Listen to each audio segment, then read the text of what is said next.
আজকে আমরা সহজ পদ্ধতিতে গুণ শিখব।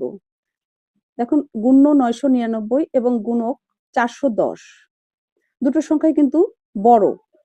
এজন্য আমরা সহজে গুণটাকে করার জন্য প্রথমেই এই দুটো সংখ্যার যে কোনো সংখ্যাকে শূন্যওয়ালা সংখ্যায় পরিণত করব। তোমরা জানো যে কোনো সংখ্যার সঙ্গে যদি শূন্য থাকে, অর্থাৎ 10, 100, 1000 এই ধরনের সংখ্যা থাকে, তাহলে সেই অঙ্কগুলো কিন্তু গুণগুলো করা অনেক সহজ হয়ে যায়। তাই আমরা এই দুটো সংখ্যার যে কোনো একটি সংখ্যাকে শূন্যওয়ালা সংখ্যায় পরিণত করব। দেখো, 999 সংখ্যাটি কিন্তু 1000 অপেক্ষা 1 কম। তাহলে আমরা এটাকে যদি 1000 বিয়োগ 1 করি, তাহলে মানের কোনো পরিবর্তন হবে না, অর্থাৎ 999ই থাকবে। গুণন 410 এভাবে সাজাতে পারি আমরা। এখন এই 410কে আমরা উভয় সংখ্যা দ্বারাই গুণ করব। প্রথমে আমরা 1000 গুণন 410 করব,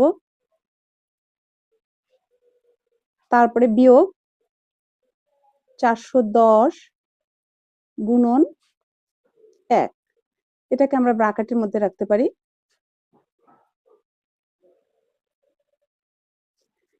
দেখো, 410কে আমরা 1000 দ্বারা কিন্তু সহজেই গুণ করতে পারবো। শূন্যগুলোকে আমরা প্রথমে বাদ রাখবো। প্রথমে 41 আর 1 গুণ করবো। 41 আর 1 গুণ করলে 41 একে 41, শূন্য আছে 1 2 3 4, 1 2 3 4। এখন এই বিয়োগ চিহ্ন দিয়ে দিলাম। 410 গুণন 1, 410 কে 410 হবে।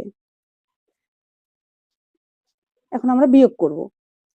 0 0 বিয়োগ করলে 0, 1 আছে 10 মিলাতে 9, হাতে 1, 5 আছে 10 মিলাতে 5, হাতে 1, 1 আছে 10 মিলাতে 9, হাতে কিন্তু আবার 1 থাকলো। 1 আর 1 0, হাতে কিছু নেই। এখন আমরা এই 4টাকে এখানে দিয়ে দিব। তাহলে দেখো, আমরা গুণফল কিন্তু পেয়ে গেলাম। একক, দশক, শতক, হাজার, অযুত, লক্ষ, 4,09,590।